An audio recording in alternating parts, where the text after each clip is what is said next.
And tonight we're gonna talk about decades-old cases that was solved in 2021. These cases were solved because of the advancements in the field of DNA and fingerprint technologies. Our first case is the case of Catherine Gennaro. On Sunday night, October 9, 1994, 20-year-old single mother Catherine Gennaro was partying at bars in downtown Barrie, Ontario. Less than 24 hours later, Catherine's friends found her dead in a basement apartment at 258 Dunlop Street West, near N Street.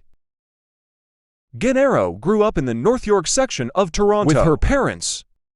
She was the only child of Dinora and Fernando Gennaro, who were Portuguese immigrants to Canada.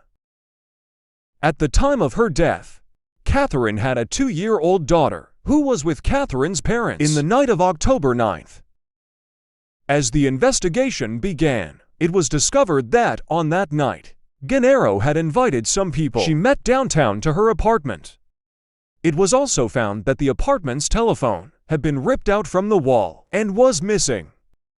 It was assumed that the suspects got rid of the phone because their number might be locked in the memory system, but 1 month later, a telephone was found at a nearby creek with the memory intact, but investigators found nothing useful in it. After this, detective started looking at evidence that was within the scene. During the investigation, police collected hundreds of pieces of evidence and took hundreds of witness statements. Found evidence was sent to the Center of Forensic Sciences in Toronto and to a private lab. Police believed Gennaro was entwined in the drug trade and the motive was likely robbery. Police had 6 suspects who were believed to be either responsible or had important information. After a 5-year-long investigation in October of 1999, the case was transferred to the Ontario Provincial Police to use an unspecified technique that Barrie Police Service couldn't use, but the technique provided no success. In February 2012, the case was transferred back to Barrie Police. 2 years after this, on October 15, 2014, Barrie Police held a press conference with Gennaro's adult daughter, Dawn Nelson, to mark the 20th anniversary of Gennaro's death. Here, Dawn Nelson told her she grew up without her mother. Nelson said she found out about her mother's death when she was 6 years old and was flipping through the channels at her grandmother's house. She saw a Crime Stop as episode. It was a reenactment of a young woman being stabbed in her apartment. She said, "As long as I still remember being terrified and sad for this woman and sad for her family." Moments later, a picture of the woman holding a child was put on the screen, and I realized at that moment that that was my mother. I knew because this is the same picture that was in my living room. To this day, I've never been able to get rid of the hurt and confusion that flooded my mind that night. Detective Rob Gravel said they were watching to suspects, and police hoped advancements in the field of DNA analysis would help break down the DNA mixtures of the original 6 suspects and narrow down the search to 2. DNA traces were found at the scene in 1994. -1 years after the conference, police arrested and charged 58-year-old Robert Bruce McQueen on January 13, 2021. People recognize Robert Bruce McQueen as Bruce Ellis because he used his stepfather's last name. Ellis lived in Barrie for a long time. A post on his Facebook account showed that Bruce moved to Innersville in 2021. Bruce had a reputation as a tough guy while growing up, as told by a former Barrie resident, Paul. Bruce never graduated high school and was often in and out of jail in his younger days. Police didn't provide any specific details about the case because of the ongoing investigations against Bruce, but it was confirmed that Bruce's arrest was possibly because of a tip received in 2019, and that Bruce was known to investigators. It was also confirmed that Bruce and Gennaro knew each other. Good morning, my name is Sergeant Kevin Scales. I'm a detective here in the Barrie Police Homicide Unit. Today, I'd like to provide an update on historical investigation. The Barrie Police Service is pleased to announce yesterday morning a 58-year-old Barrie man was arrested and has been charged with murder in the death of Catherine Gennaro. He scheduled the appear via video today at the Ontario Court of Justice in Barrie to be remanded into custody. This investigation began 26 years after the discovery of Catherine's lifeless body in her Dunlop Street apartment on Monday, October 10, 1994. Post-mortem investigation was conducted, and the cause of death was determined to be multiple stab wounds. Catherine was just 20 years old at the time of her murder. The arrest that was made yesterday was made possible by new information that was received by the homicide unit approximately 1 year ago. As the case manager, I recognize that it is important that every piece of information that is received is closely examined, as you just never know which one holds the key detail you're searching for, and lead your team ultimately to the arrest of the person responsible. We have reached out to Catherine's daughter Dawn, who was 2 years old at the time of her mother's death, and she has provided the following statement that I would like to read to you. I want to thank those who never gave up hope and looking for my mother's murder. I wish my grandparents Nora and Fernando Gennaro were alive to see this day. Grief is the most familiar feeling to me. Closure on my mother's case will help to finally bring me some peace. The charges against Bruce are yet to be proven, and as of now his trial is ongoing and is appearing before court via video conference.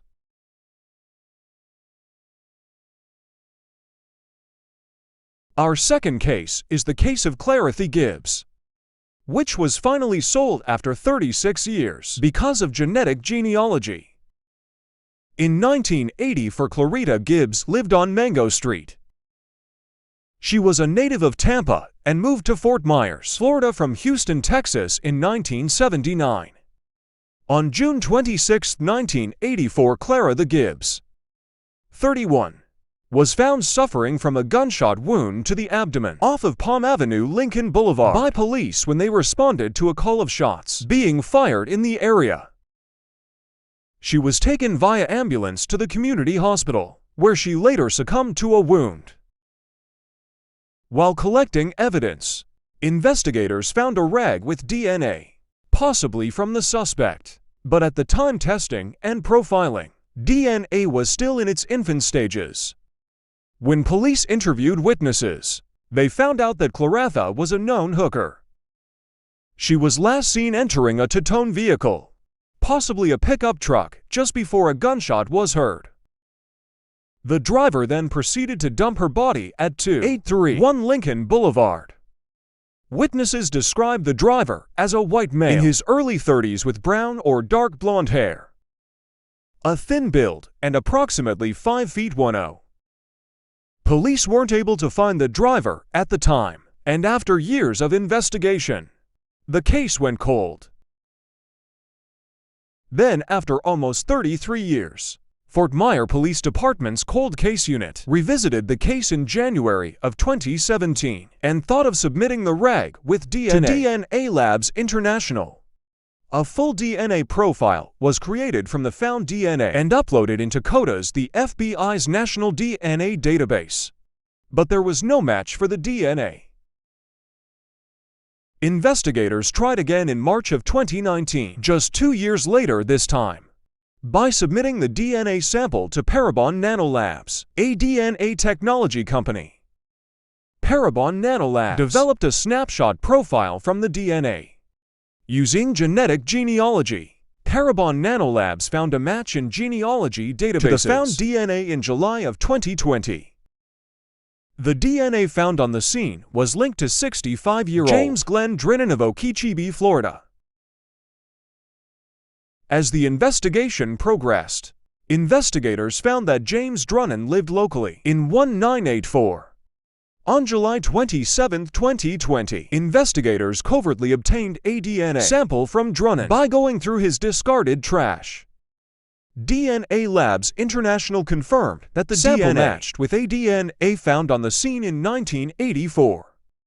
Investigators traveled to Drinnan's home in Okeechobee on January 13, 2021, and he admitted that he shot Gibbs in post-Miranda statement.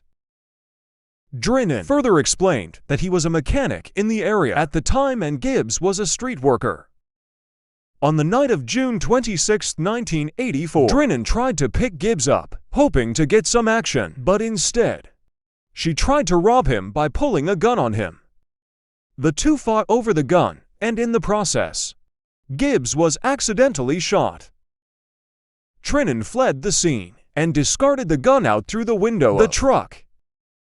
5 days after his confession, Drinnan passed away at his home. There was no information provided on whether Drinnan's death was natural or not. After this, the case was finally considered closed after 36 years. Gibbs's sister, Cynthia Hanton, was informed about the investigation, and she was happy to get closure. Our final case is the case of Albert Woolfolk. On July 16, 2003, in Columbus, Georgia, 45-year-old Albert Woolfolk left a sports bar called Coach's Corner with 3 unidentified men at about midnight. 34 hours later, on July 18th, his mother and a worker from his aluminum siding company found his body at home at 263 Havisham Avenue. Woolfolk was married with a newborn son, but his wife and child were out of town. He was also a father to 3 other children from a previous marriage, but they didn't live with him. The police were called, and when they arrived, they found that the house was ransacked, and several items seemed to be stolen from the house. There were signs of struggle, and Woolfolk was stabbed multiple times. The investigators believe Woolfolk was killed in his home within hours of leaving the bar and driving a silver convertible Jaguar home. Woolfolk was a well-liked guy and was described as a fun-loving person who got along with others very easily. He would often invite people to his home after a night out so they could hang out. Detectives believed robbery was a possible motive. They interviewed many witnesses, but nothing came up. As the extensive investigation failed to find any new leads, the case went cold until February 2020. That's when Detective Stuart Carter was assigned to the case. Carter was able to find a witness who remembered one of the 3 men who left the bar with Woolfolk that night. The witness described the man as a heavy drinker who was known to cause trouble. He played billiards and was known to frequent Columbus bars. The people who worked at the bar Coach's Corner described the man in question as about 25 to 28 years old, about 5'10" to 6 feet tall, with a medium build and a clean-shaven, with possible military-style haircut. It was also found that Woolfolk was driving a silver Jaguar convertible and the other men were in a brown sedan that night. Detective Carter also used physical evidence during the investigation. That evidence was a set of fingerprints, retrieved in 2003. Investigators found a big screen TV was missing from Woolfolk's house during the initial investigation, leaving behind the toppled cable box. At the time, police were able to lift fingerprints from the cable box, but it didn't match Woolfolk or anyone in his family. To assist with the investigation, Detective Carter used the fingerprints found on a cable box, retrieved in 2003's investigation. Detective Carter asked a crime scene technician to search the fingerprints on the FBI database, and they found a match. The print matched with Alvin Barfield's right middle finger. 47-year-old Barfield was in the system because of an unrelated arrest. On August 19, 2020, Detective Carter and Matt Sidler traveled to meet Barfield in Myrtle Beach, South Carolina, where he was currently living. Barfield agreed to give an interview, and he told them that he lived in Columbus, Georgia at the time, where he worked as a furniture salesman, but he denied ever knowing Woolfolk or visiting Woolfolk's house. But as Barfield's DNA was found in Woolfolk's home, and Barfield's testimony, police issued a warrant for his arrest on December 29 and was taken into custody on January 21, 2021, by the U.S. Marshals fugitive. Barfield was taken into custody on today. January 21, 2021 had approximately 0600 hours. He was taken into custody in Myrtle Beach, South Carolina. The United States Marshals Fugitive Task Force actually took Barfield into custody. Barfield is currently being held at the J. Rubin Detention Center, which is located in Conway, South Carolina. He's there awaiting extradition to Columbus, Georgia.